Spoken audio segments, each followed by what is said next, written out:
साहबा मुस्तफा सल्लल्लाहु अलैहि वसल्लम का कुरान याद कंदा हा पर कमाल थी आहे त 1400 साल गुजरी आहिनि पोइ बि अॼु बि नंढड़ा नंढड़ा बच्चा कुरान खे यादि था कनि। रब तबारक व तआला फरमाए इन्नहु लतंजीलु रब्बिल आलमीन।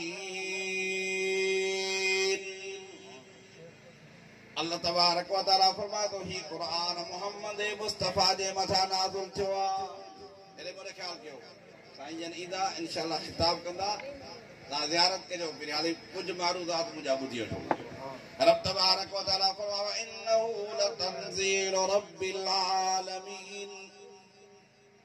ही कुरान ॿुधाए पियो थो त मां रब्बुल आलमीन जे तरफ़ां नाज़िल थियां जेको जहान जो पालनहार आहे। जंहिं अल्लाह जी तव्हां तारीफ़ निमाज़ में कयो पिया था अल्लाहु अकबर करे पियो था चयो था अल्हम्दुलिल्लाहि रब्बिल आलमीन अर्रहमानिर रहीम मालिक यौमिद्दीन। तव्हां निमाज़ शुरू कई चाहे फर्जी निमाज़ हुजे चाहे नफली निमाज़ हुजे हर निमाज़ जे मुंड में तव्हां तारीफ़ पैदा कयो चओ पिया था अल्हम्दुलिल्लाहि रब्बिल आलमीन।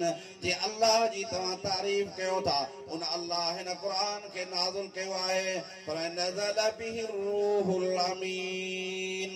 सही क़ुरान त नाज़िल थियो पर कहिड़े तरीक़े सां नाज़िल थियो कीअं लोहे महफूज़ खां हेठि आयो कीअं मुहम्मद मुस्तफा जे मथां नाज़िल फरमायो हुई। रब फरमाए नज़ल बिहि रूहुल अमीन। क़ुरान शरीफ जे नुज़ूल जे लाइ क़ुरान खे खणी अचण जे लाइ मुहम्मद मुस्तफा ताईं क़ुरान खे पहुचाइण जे लाइ मां फ़रिश्ते जो इंतिखाब कयो मां फ़रिश्ते खे चूंडियो मां मलाइके चूंडियो उहो मलाइको नज़ल बिहि रूहुल अमीन। रब तबारक व तआला फरमाए उहो मलाइक जिब्राइल अमीन हुयो। रब फरमाए इन्नहु लक़ौलु रसूलिन करीम ज़ी क़ुव्वतिन इंद ज़िल अर्शि मकीन मुताइन सम्मा अमीन। रब तबारक व तआला फरमाए तो जे फ़रिश्ते खे मां चूंडियो जंहिंखे मां ड्यूटी लॻाई जंहिंजे मथां मां ही कम रखियो त हिन क़ुरान खे तूं खणी वञी महबूब मुस्तफा सल्लल्लाहु अलैहि वसल्लम जे मथां नाज़िल फरमा। उहो मलाइक उहो जिब्राइल अमीन हुयो उहो मलाइकनि जो बि सरदार हुयो ज़ी क़ुव्वतिन ताक़त में बि वॾो ताक़तवर हुयो इंद ज़िल अर्शि मकीन मुताइन सम्मा अमीन अमानतदार बि हुयो। जियां मां क़ुरान ॾिनोमांस नज़ल बिहि रूहुल अमीन मुहम्मद मुस्तफा जे मथां नाज़िल खणी आयो नाज़िल कयई। साईं किथे नाज़िल थियो रब अला क़ल्बिक लितकून मिनल मुनज़िरीन। ए मुंहिंजा महबूब हिन क़ुरान खे मां नाज़िल थो कयां जिब्राइल तोॾे खणी अचे थो क़ुरान जे नुज़ूल जी जाइ तुंहिंजी दिलि हूंदी जिथे मुहम्मद मुस्तफा सल्लल्लाहु अलैहि वसल्लम हूंदो उते मुहम्मद मुस्तफा जी पाक दिलि हूंदी। क़ुरान जी जगह ही अल्लाह जे रसूल जी पाक दिल। रब तबारक व तआला फरमाए नज़ल बिहि रूहुल अमीन छो त क़ुरान खे बर्दाश्त करण वारी ताक़त जेकॾहिं हुई त मुहम्मद मुस्तफा जे दिल में हुई ॿिए कंहिंजे दिल में क़ुरान जे बर्दाश्त वारी ताक़त कोन हुई। इन्ना अरज़नल अमानत अलस समावाति वल अर्ज़ वल जिबाल फअबैन अन यहमिलनहा व अशफक़न मिनहा व हमलहल इंसान। जे अमानत जो बार आसमान न खयो जे अमानत जो बार ज़मीन न खयो जे अमानत जो बार जबल न खयो लौ अंज़लना हाज़ल क़ुरआन अला जबलिन लरअयतहु ख़ाशिअन मुतसद्दिअन मिन ख़शियतिल्लाह। रब फरमाए थो जेकॾहिं असां हिन क़ुरान खे आसमान ते जेकॾहिं हिन क़ुरान खे असां जबलनि ते नाज़िल कयूं हा जबल बि ज़रा ज़रा थी वञनि हा। रब फरमाए थो इन क़ुरान जे खणण जो बार जेकॾहिं ताक़त हुई त मुहम्मद मुस्तफा जे दिल में हुई। फरमाए अला क़ल्बिक ए जिब्राइल क़ुरान खणी वञ सही कंहिंजे मथां नाज़िल कयां फनुज़्ज़िल अला मुहम्मदिन मुहम्मद मुस्तफा जे मथां नाज़िल कयां सही नुज़ूल जी जगह कहिड़ी हूंदी। रब फरमाए थो अला क़ल्बिक लितकून मिनल मुनज़िरीन क़ुरान जे नुज़ूल जी जाइ मुहम्मद मुस्तफा जी दिल आहे। वाह जो महबूब जी दिल हुई जेकॾहिं ॾिसूं त 1,24,000 नबी दुनिया में आया।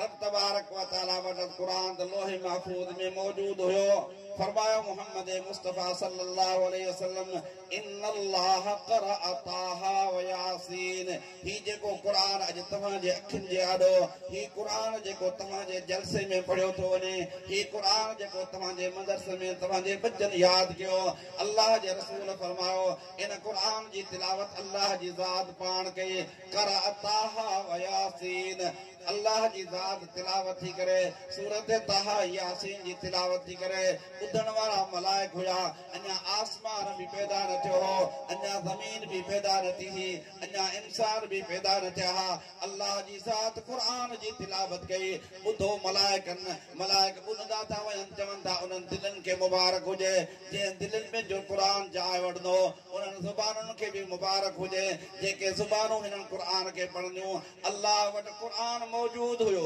1,24,000 नबी आया पर उनकी दिल में हुआ ताकत और कुव्वत न हुई अल्लाह महबूब मुस्तफा के आखिरी मोकले करे मोहम्मद मुस्तफा जे मथा कुरान मोकलियो हिकड़ी मुनासिबत हुई हुआ मुनासिबत ही मोहम्मद मुस्तफा भी आखिरी नबी कुरान भी आखिरी किताब मोहम्मद मुस्तफा का क़यामत ताईं को नबी बाद में न ईंदो कुरान का बाद में भी क़यामत ताईं को किताब नाज़िल न थींदो नुज़्ज़िल अला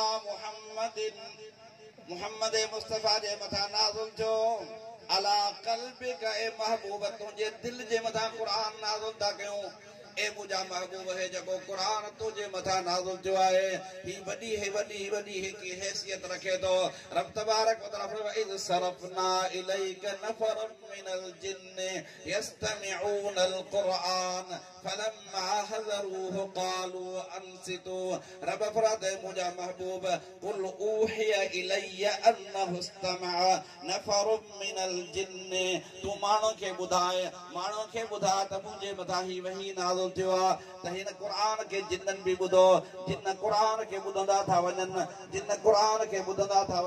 मोहम्मद मुस्तफा नमाज में कुरान पे तो पढ़े हेडो जिन्नन जी जमात कुरान पे थी बुधे रब फरमाए जने कुरान बुधाऊं पाण में चवण लगा चुप कयो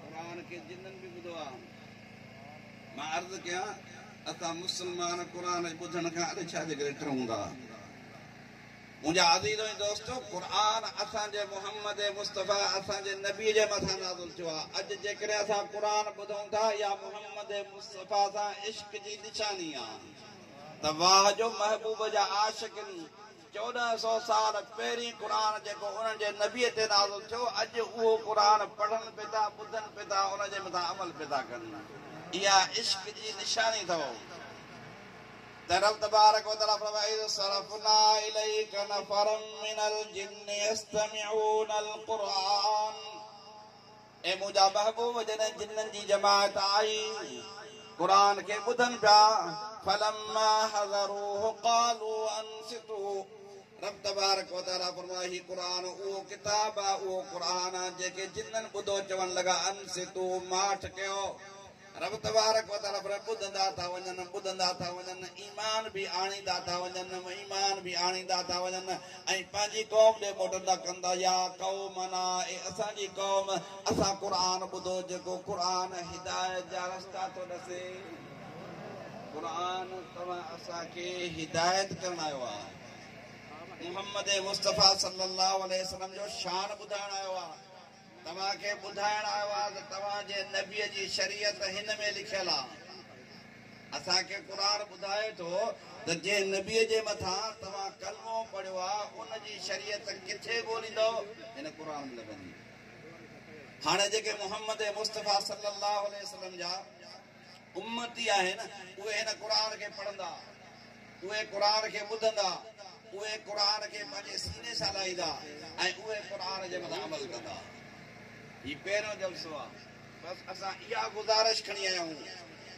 त तव्हां सभु आशिक रसूल आहियो पंहिंजे महबूब सां सभु कलमे पढ़ण वारा वॾी मोहबत रखो था ऐं मोहबत जो सबूत उहो आहे जेको 1400 साल पहिरीं असांजे नबीअ जे मथां क़ुरान नाज़िल थियो उनखे पढ़ूं उनके याद कयूं, उनजे मथा अमल कयूं, उनके पंहिंजे सीने सां लॻायूं, उनके पंहिंजे घरनि में जहारियूं, उनके पंहिंजे मस्जिद में जहारियूं, उनके पंहिंजे घरनि में भी पढ़ूं, उनके मस्जिद में भी पढ़ूं, पंहिंजे बचड़नि खे भी पढ़ायूं। त मुंहिंजा अज़ीज़ दोस्तो, पहिरें जल्से में गुज़ारिश ई आहे त क़ुर पढ़ो ऐं क़ुर पंहिंजे बच्चनि खे पढ़ायो। पंहिंजनि बच्चनि खे क़ुर खां महरूम न कयो।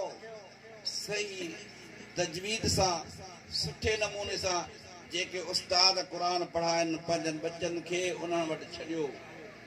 तव्हां त इहे तव्हांजा बच्चा क़ुर सही नमूने सां पढ़नि। जॾहिं तव्हांजा बच्चा क़ुर सही नमूने सां पढ़ंदा, तव्हांजे घरनि में बरकत ईंदी, तव्हांजे घरनि में बरकत ईंदी, बीमारी ख़तम थी वेंदी, बेबरकती ख़तम थी वेंदी, परेशानी ख़तम थी वेंदी। माशाअल्लाह ही ॻोठ हिकिड़ो मुहज़ब ॻोठ आहे। असांजे इलाइक़े में भले में भलो ॻोठ आहे ऐं अल्हम्दुलिल्लाह हिन भले ॻोठ में वरी भलो कम बि शुरू थी वियो आहे। ऐं पुराणे ज़माने में हिते आलिम बि रहिया आहिनि। तव्हांजे वॾनि खे ख़बर हूंदी कि तुंहिंजा वॾा वॾा आलिम हुया, वरी अल्लाह जी महिरबानी सां वरी लाड़ो उन तरफ़ थियो आहे। ऐं असां उमेद था कयूं त इंशाअल्लाह हिन ॻोठ जा हाफ़िज़ बि थींदा, हिन ॻोठ जा आलिम बि थींदा, क़ुर सां मोहबत रखंदा। अल्लाह तबारक व तआला सभिनी खे क़ुर जी दौलत नसीब फरमाईंदो। जिन जा बच्चा पढ़नि था उहे पंहिंजनि बच्चनि ते अञा वधीक महिनत कनि, पर जिन जा बच्चा नथा पढ़नि उहे बि पाण फ़िक्र कनि, सोच कनि त असां बि पंहिंजनि बच्चनि खे क़ुर जे तरफ़ मोकिलियूं। साईं जन अची विया आहिनि। हिन वक़्तु असांजे ख़ुशीअ जो टाइम आहे। उन्हनि शहज़ादनि जी दस्तारबंदी थींदी, उन्हनि शहज़ादनि जी दस्तारबंदी थींदी। कंहिंखे हार बराबर शादी जे करे, कंहिंखे कहिड़ी ख़ुशी जे करे, कंहिंखे कहिड़ी ख़ुशी करे। अॼु असांजा नंढड़ा हार पाईंदा हिन क़ुर खे यादि करण जे करे। हिन जा हाफ़िज़ बनवा। मुबारकूं अल्लाह जे तरफ़ां, नबी जे तरफ़ां, फ़रिश्तनि जे तरफ़ां, मोमिननि जे तरफ़ां, सभिनी जे तरफ़ां मुबारकूं मिलंदियूं। ख़ुशि नसीब उहे अबो ऐं अम्मा आहिनि। क़यामत जो ॾींहुं थींदो न, अल्लाह तबारक व तआला फरमाईंदो इन्हनि खे सोनो ताज पारायो। ज़ौअहु अहसन मिन ज़ौइ शम्स। उनजी एॾी त ख़ूबसूरती हूंदी, सिज ऐं चंड खां वधीक उहो ताज ख़ूबसूरत हूंदो। जेको चाहे थो मुंहिंजो बच्चो हाफ़िज़ थिए, जेको चाहे थो त मुंहिंजो बच्चो क़ुर पढ़ंदो वञे, जन्नत जा मर्तबा ऐं बुलंदी ते चढ़ंदो वञे। अल्लाह जे रसूल फरमायो जेको क़ुर पढ़े थो उहो क़यामत जे ॾींहुं जॾहिं ईंदो, अल्लाह उनखे फरमाईंदो क़ुर पढ़ंदो वञे, जन्नत जा मर्तबा तय कंदो वञे। अॼु इंसान चाहे त मूंखे भलो बंगलो हुजे, बीमार हुजे, टिमार हुजे, अञा वॾो बंगलो हुजे, जेकॾहिं तव्हां आख़िरत जे बंगले खे चाहियो था त क़ुर पढ़ो। आख़िरत जो बंगलो ही वठी ॾींदो। जेको माण्हू चाहे थो, दुनिया में इंसान कोशिशि कंदो आहे, महिनत कंदो आहे औलाद जे लाइ, कमाए ज़मीनूं बि धारींदो आहे, दुकान बि धारींदो आहे, बंगला बि ठाहींदो आहे, गाॾियूं औलाद लाइ कंदो आहे। जेकॾहिं तव्हां औलाद लाइ करणु चाहियो था त हुनखे क़ुर पढ़ायो। अल्लाह जे रसूल फरमायो क़यामत जे ॾींहुं उहो पढ़ंदो वेंदो, जन्नत जा मर्तबा तय कंदो वेंदो। जिथे आख़िरी आयत ख़तम कंदो उते हिन जे लाइ जन्नत में महलात ऐं माड़ियूं हूंदियूं। त मुंहिंजी दुआ आहे अल्लाह तबारक व तआला शरअ साईं तव्हांखे क़ुर जे पढ़ण ऐं पढ़ाइण जी तौफ़ीक़ नसीब फरमाए। अल्लाह तबारक व तआला जीअं ही बच्चा हाफ़िज़ थिया आहिनि, अल्लाह असां तव्हांजे बच्चनि खे बि ईअं ई हाफ़िज़ करे। अल्लाह तबारक व तआला हिन मदरसे खे, साईं वारनि जे कम खे, कारी साहिब जी महिनत खे अल्लाह तबारक व तआला क़बूलियत जो शर्फ़ अता फरमाए ऐं अल्लाह तबारक व तआला इनखे मज़ीद अञा वधाए ऐं एतिरो वधाए हिते वॾो मदरसो क़ाइमु थी वञे। हिफ़्ज़ खां बाद में अरबी भी शुरू थी वञे, हिते आलिम भी पैदा थियनि। अल्लाह खां इहा उमेद कयूं था ऐं अल्लाह जो ॾाढो देर कोन्हे। जेको माण्हू इख़लास सां कमु कंदो आहे अल्लाह तबारक व तआला उन लाइ आसानी करे छॾींदो आहे। जेके मुंतज़िमीन आहिनि उहे बि वधीक हिमत कनि, ईअं न बसि हाणे इहो कमु काफ़ी थी वियो, इहो कमु काफ़ी न आहे। अञा वधीक महिनत कयो, अञा वधीक महिनत कयो, अञा वधीक महिनत कयो, अञा वधीक जदोजहद कयो। वल्लज़ीना जाहदू फीना लनहदियन्नहुम सबलना। जेको महिनत कंदो वेंदो अल्लाह हुन जे लाइ उहो रस्तो खोलींदो वेंदो। बसि एतिरा लफ़्ज़ चई करे मां ख़तमु कयां थो। अल्लाह तबारक व तआला खां दुआ आहे त अल्लाह ताला क़बूल फरमाए। मां वरी बि साईं खे, साईं जे उस्ताद खे, शहर वारनि खे, समूरनि जेको आहे त उनजे रिश्तेदारनि खे, समूरे तालुक वारनि खे मुबारकबाद पेश कयां थो। हिन सॼे इलाइक़े वारनि खे मुबारकबाद पेश कयां थो। हिते बच्चा तव्हांजा क़ुर पढ़नि था, ही रहमत नाज़िल थिए थी। इन रहमत जो असर सभिनी ते थींदो। जीअं बरसाति पवंदी आहे असर सभिनी ते थींदो आहे, कंहिं हिकिड़े जे मथां हुनजो असर न हूंदो आहे। अहिड़े नमूने उन रहमत जो असर भी हिन सॼे ॻोठ जे मथां सॼे इलाइक़े जे मथां हूंदो। अल्लाह तबारक व तआला क़बूल फरमाए। व आखिर दावाना अल्हम्दुलिल्लाहि रब्बिल आलमीन।